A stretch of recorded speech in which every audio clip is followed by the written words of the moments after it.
อัปเดตก่อนเบื้องนี้คือยังบ่ใส่เพิ่นพักผ่อนก่อนบ่แป้นยังพ่อบ่แป้นพ่อเนาะพ่อบ่หรือบ่คือน้อยเถอะเงินตัวอ้ายให้นั่นพ่อได้ซื้อเอาบ่ซื้อเอาเขาไปปาดให้บ่โอ้สบายดีท่านผู้ชมทั้งภายในและต่างประเทศเด้อ FC มาเบิ่งค่อยละ FC มาหลายบ่ มาเบิ่งคนงาม นี่พี่น้องฮอดห้วยฮอดห้องอีกแล้ว มาทางบ้านน้องเนื้อก่อนพี่น้อง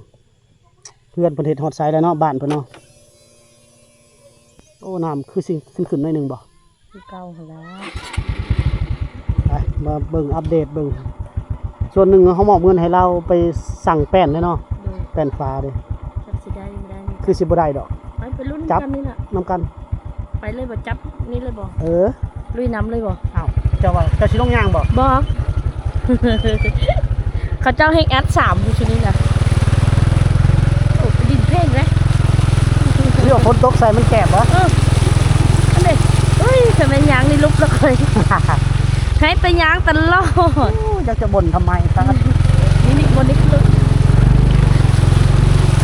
โอ้แน่นเลยแน่เนาะเขาเจ้าให้แอด3ที่นี่น่ะแต่ว่าขึ้นหมดนั่นแหละได้ก็ได้คะแนนเลย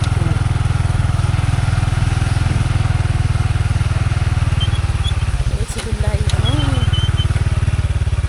ให้คนเอาตีนลงนี่แหละเห็นอันตราย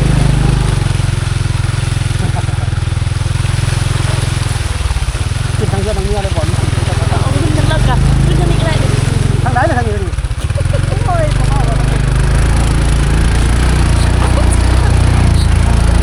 ขึ้นได้โค้งจัง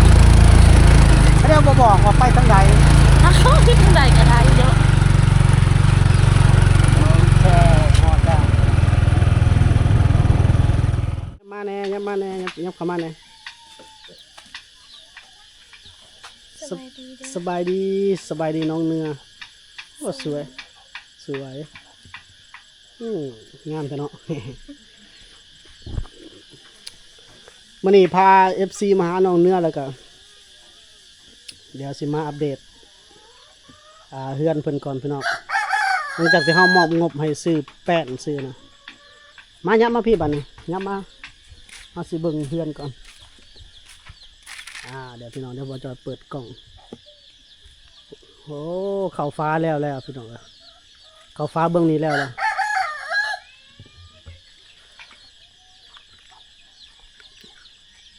เข้าฟ้าแล้วเลยเนาะทางนี้เนาะยังบ่ได้ใส่แต่ตัวนี้ปองเยี่ยมเพิ่นเฮ็ดได้เด้ปองเยี่ยมนี่เนาะพ่อไปใส่มื้อนี้ไปขุด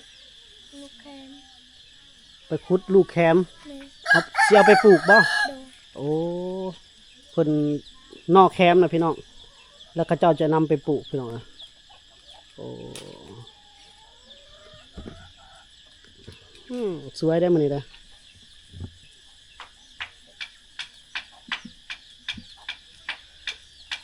พาพี่น้องมาเยี่ยมน้องเนื้อแล้วก็สิมาอัปเดตก่อนเฮือนเพิ่นหลังจากที่เขามอบบุญให้นะพี่น้องเนาะบ่ได้เฮ็ดเฮือนบ่พอมื้อนี้นะบ่เป็นจังได๋คุณลูกแคมเก็บดอกแคมก่อนเนาะเบิ่งพี่น้องเพิ่นเข้าฟ้าเท่านี้ก็งามเด้อเบิ่งกันมุงสังกะสีใส่ปั่นลมก็งามอยู่แต่ขอบแป้นนี่เขาบ่ได้กบเลยพี่น้องบ่ได้ลบเหลี่ยมมันเพราะว่าบ่มีไลเตอร์ลบเหลี่ยมมัน1มาบ่มีไลเตอร์ลบเหลี่ยม2มาแล้วบ่มีไฟฟ้าเด้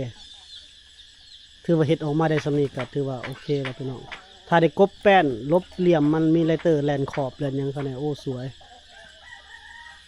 ไปเอาภาพกันเลาะไปฟังนั่นนิดนึงย่างว่าพี่ละเจ้าพาเลาะเบิ่งได้บ่นี่ยังบันไดเนาะยังบันไดนี่ก็ยังบ่ได้เฮ็ด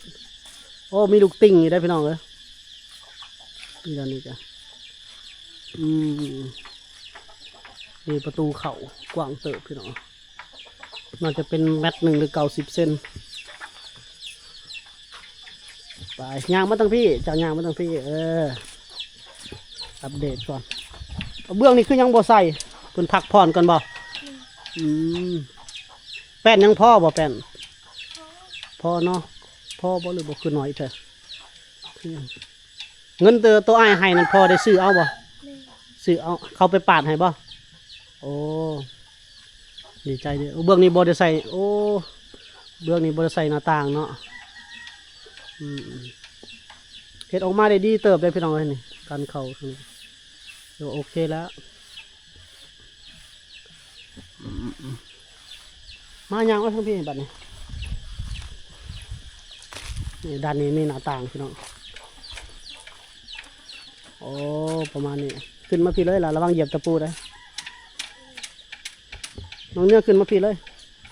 ขึ้นมาเทิงเลยพี่ขึ้นมาพี่ยืนแต่ระวังเหยียบตะปูได้หันหน้ามาพี่โอ้ทางนี้จะเป็นปล่องเยี่ยม2 ปล่องพี่น้องเนาะ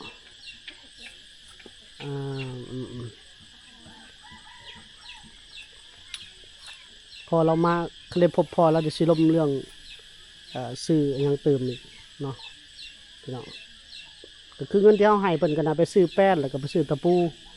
ประมาณนี้แหละพี่น้องแล้วก็ซื้อสีทาขอบที่ว่าเฮือนนี่เฮ็ดออกมาได้สำนีก็ถือว่าโอเคแล้วพี่น้องแต่ว่าไอ้บ้านประตูนี่เราเฮ็ดแบบใดเนาะยังบ่รู้จักแผนเขาอ้ายน้องวอนยังอยู่บ่อยู่เฮือนบ่ เคยบ่ฮู้ โอ้ข้าฮู้เฮาสิถามเลยเราเป็นสร้างว่าเราสิเนี่ยพี่น้องเนาะเนี่ยน่าจะประมาณนี้แหละเพราะว่างบซื้อไอ้นี่ยังอยู่นำเฮาอยู่ได้พี่น้องเรือจากซื้อสังกะสีแล้วเราบ่จอยว่าสิมาเบิ่งว่ายังขาดตกบกพร่องแต่แล้วก็สิเติมใส่ต่อเลยเนาะเดี๋ยวเฮาได้ล้มกับพ่อแล้วก่อนเนาะก็คือซีเมนต์พวกแผ่นเรียบมาเฮ็ดอันนี้นะพี่น้อง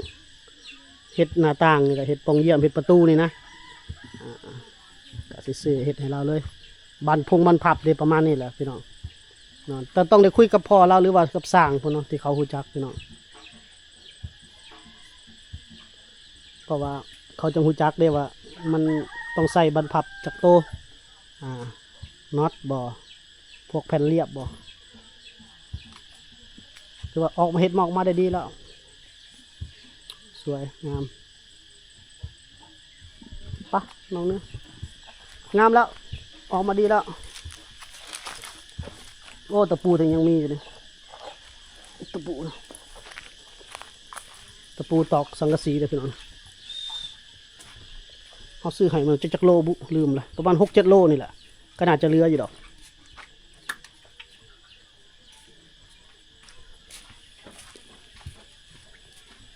แม่ไปใส่มาเนี่ย ไปกับพ่อ โอ้ไปนำกันบอกกับพอเว้าค่อยก็ได้เว้าดังๆโลดกินข้าวกับหยังมาเนี่ย กินข้าวกับผักบ่มีซีนบ่ บ่มี ไอจอยมานี่ได้ยังกินสู่ไอจอยกินนะ บ่มี บ่ได้ไปจับเขียดบ่ฝนตกเมื่อคืนนี่ บ่ ฝนตกบ่เมื่อคืนนี่ เพิ่นเนาะ ตกเนาะแห้งบ่ เฮ้ย อย่าบ่ฝนตกแล้วไปจับเขียดออกลายเด้มีบ่เขียดบ้านเจ้าก็ บ่มี ตัวกวดนั่นบ่มีบ่ มันยังสมีซะ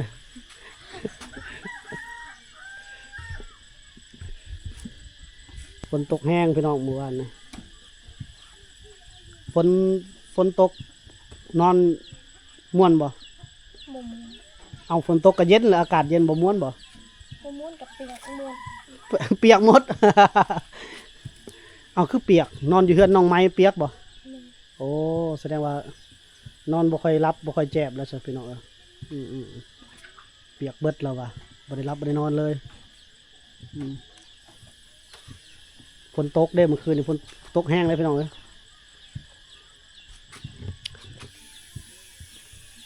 ยังบันไดนี่เนาะ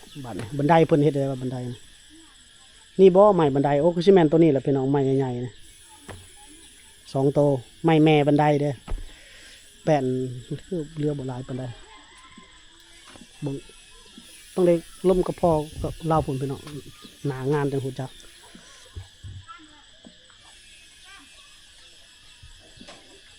เขาบ่ได้ลมกับพ่อเพิ่นละบ่ฮู้นะพี่น้องพ่อเพิ่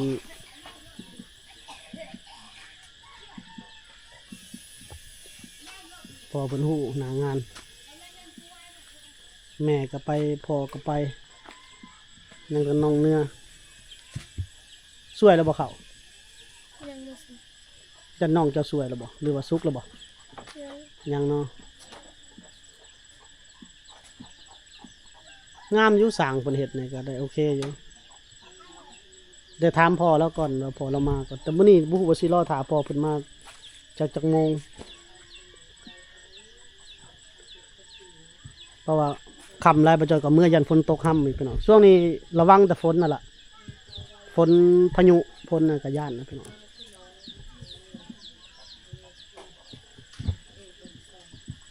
ตำและเขามื้อนี้นะ ไปตามตอนเช้า คือบ่ตำตอนแรง บ่ตาม เป็นหยัง ขา มาแล้วบ่เห็นตำข้าวจ้าเตืออยากถ่ายให้ FC เพิ่นเบิ่งตำข้าวมีแต่เห็นหนึ่งข้าวตักน้ำพี่น้องไปตักเลยน้ำมานี่ ปากเลย ตักอยู่ไสมื้อนี่ตักอยู่พุ่นหรือตักอยู่ห้วยบ่อ้าวพี่น้องเตรียมอันนั้นเฮือนเพิ่นใกล้สิแล้วแล้วโอ้ดีใจนำเราบัดแล้วนะมีห้องบ่เฮ็ดห้องบ่ บ่ บ่มีห้องเลย เป็นห้องว่างเลยยันไปเฮ็ดห้องหนึ่ง บ่ บ่ได้เฮ็ดเนาะบ่ได้ถือกล้องใหญ่มาถือกล้องใหญ่มานี่แต่งตัวงามมานี่ถ่ายรูปโอ้ แม่นบ่ได้คือแต่งตัวงามเด้ ก็เพิ่นอยากให้งามเนาะดีแล้ว คือมีเพิ่นบ่เห็นถึงเพิ่นแหละ สิกล้าขึ้นบ่นี่นะขึ้นได้บ่นี่ขึ้นนี่ ได้ ไปขึ้นเอาเจะขึ้นก่อนเป็นตาย่านแท้กับบันไดก็ตกบันไดซะได้ได้แล้วแข็งแล้วขึ้นเลยจนเลย เจ้าของมันก็ยังยาก แห่งนุ่งสินซะให้ขึ้นยากเลย ได้สิ้นงามซื้อสิ้นใหม่แล้วนี่เนาะ เอาแล้วค่อยสิขึ้นได้สบายนี่แล้วก็ถอดเกิบข้างในบ่นี่ อุ้ยเลย อย่าเอาคนตุ้ยขึ้นเคลื่อนนี่เนาะ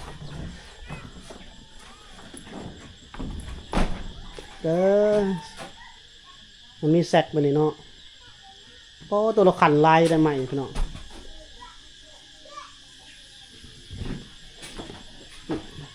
กินไปคิ้วใหม่ห้องนอนอยู่ทั้งนั้นได้ห้องนอนเนาะโอ้ยน้องบริเฮ็ดห้องเนาะส่วนหลายเพิ่นบริเฮ็ดห้องเลยพี่น้องก็เฮ็ดห้องหนึ่งอยู่นี่งามเลยนี่เข้าไปเนี่ยขึ้นมาอัปเดต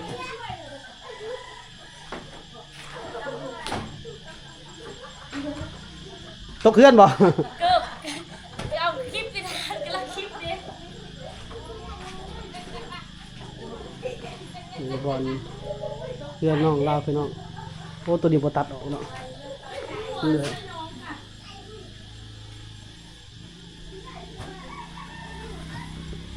ได้เฮือนกว้างน้องเนื้อก็นอนนี่แล้วนี่แล้วเฮือนนี่มานอนพี่บ่ได้ไปนอนพุ่นแล้วเนาะมานอนเฮือนตัวเองแล้วคันแล้วนี่พี่น้อง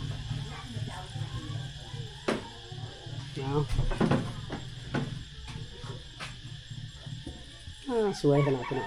มุม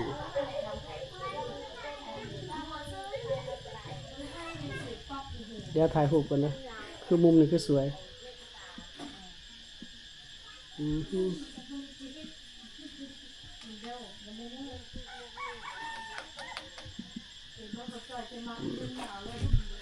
ปะเอาลงประมาณนี้แหละพี่น้อง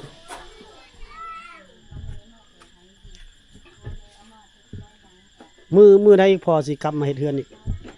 ข้อบ่ฮู้ข้อบ่ทานพอ คือบ่ถาม ก็ถามเพิ่นพอมื้อใดเจ้าเฮ็ดเฮือนก็เบิ่งอีกประมาณอีก 2-3 มื้ออ้ายมาใหม่อีกจะมาถามอีกเด้อโอ้เบอร์เราอยู่ไสก็เนาะบ่ละถามเอ้าคันบ่ซั่นก็สิมามอบงบส่วนหนึ่งให้เราไว้ซื้ออุปกรณ์เฮ็ดหยังก็แล้วแต่เราเนาะพี่น้องเนาะสิเอาแบบนั้นเนาะแต่ว่าเป็นงวดหน้าเดี๋ยวบ่จอยเข้ามาอีกเพราะว่าเฮาเบิ่งฟ้าเบิ่งฝนก่อนก็บ่มีฝนบ่มีฟ้าก็สิเข้ามาพี่น้อง ช่วงนี้ก็รอถ่าเรื่องเฮือนน้องยนต์ไปต่อพี่น้องเนาะแล้วก็สิอัปเดตทางอื่นอีกให้พี่น้องได้เบิ่งอีกพี่น้องเนาะก็ช่วงนี้ก็สิก็เข้ามาช่วงนี้ตลอดพี่น้องเนาะบ่ว่าจะเป็นเฮือนน้องยนต์น้องเนื้อแล้วก็น้องคองนี่พี่น้องทางน้องใจยังท่านได้ไปหาพี่น้องยังบ่มีเวลาเข้าไปแต่พุ่นเนาะก็พยายามดึงเวลาโดดทางนั้นโดดทางนี้น้องพี่น้องเนาะ เฮาก็พยายามให้ FC ได้เบิ่งหลายมุมหลายมองพี่น้องฝากกดไลค์กดแชร์ให้เด้อพี่น้องเด้อเนาะกดไลค์กดแชร์เข้ามาคอมเมนต์แล้วก็ถ้าใดอยากสนับสนุนการเดินทางของเฮาค่าน้ำมันค่าน้ำมันก็ยินดีต้อนรับเด้อพี่น้องเด้อเพราะว่ารายได้บ่จ่อยก็น้อยอยู่แล้วพี่น้องในช่วงนี้ทางบ้านฟ้าแห้งบ่ได้เลยปีเดือนนี้ พี่น้องค่อนข้างจะสู้ตลอดแล้วพี่น้องแต่ละเคสก็บ่มีเส้นทางง่ายๆพี่น้องเนาะเพราะว่าเฮาบ่ค่อยได้อยู่แคมทางเข้ามาแต่เพื่อเฮาคิดอีกแนวหนึงก็เพื่อได้แบ่งปันเพื่อได้ซอยเหลือพี่น้องที่เพิ่นอยู่ในแบบนี้แหละพี่น้องที่เพิ่นลำบากนะพอได้แบ่งเบาภาระความลำบากเพิ่นน้องพี่น้องเนาะคือน้องแต่ละคนบ่มีโอกาสเด้บางคนก็บ่มีโอกาสได้ออกคลิปบางคนก็ขาดความรู้ขาดหยังค่ะความเว้าภาษาลาวก็บ่เก่งคือว่าแหละพี่น้องเนาะน้องเนื้อเนาะน้องเนื้อนี่เว้าเก่งแน่แต่เว้าคอยเว้าดังๆแน่เว้านำไอ้จอยนะเว้าดังๆโลดแฮงบ่ได้ใส่ไมค์ อย่าย่านเด้อเว้าดังๆโลดยิ้มเว้าพยายามยิ้มคันเจ้ายิ้มแล้ว FC มักเด้อพยายามยิ้มตลอดบ่เฮ็ดหยังก็ตามนะยิ้มใส่กล้องอ้ายก็พอละเด้อภาษาบ่รู้ว่ากระจังบ่ยิ้มไว้แหละเขาเห็นรอยยิ้มเฮาเพิ่นก็ FC เพิ่นก็ดีใจดีกว่าเฮาแบบบ่ยิ้มแหละเพิ่นบ่มักได้ FC ได้เด้อเจ้ายิ้มใส่กล้องอ้าย FC เบิ่งมีความสุขมียอดวิวอ้ายก็มาอ้ายก็มีกำลังใจในการมาถ้าบ่มียอดวิวบ่มีหยังอ้ายก็มาบ่ได้กันแหละอ้ายก็บ่มีน้ำมันรถมาอีกเด้อทั้งหมดทั้งมวลแม่นเจ้าและเป็นคนได้ดีก็คือเห็นบ่อ้ายเจ้ายิ้มงาม FC มักเพิ่นก็อยากซอยเหลือเห็นบ่เพิ่นซอยงบซื้อสังกะสีซอยงบเข้าบานประตูเข้าฟ้าเฮือนเด้คันบ่มีงบเพิ่นซอยนี่ก็มีแต่ตั้งไว้เด้แผนชุมเจ้าก็เห็นบ่ก็ถือว่าดีแล้วโดยบ่แม่ยิ้มไปหน่อยดีๆนั่นแหละโอเคแล้วพี่น้องอัปเดตให้พี่น้องได้เบิ่งซ้ำนี่แหละพี่น้องเนาะก็ถือว่าดีอกดีใจนำน้องเนื้อเพิ่นเฮือนเพิ่นก็เข้าฟ้าใกล้เรียบร้อยใกล้สิแล้วแหละพี่น้องเนาะยังอีกฝั่งหนึง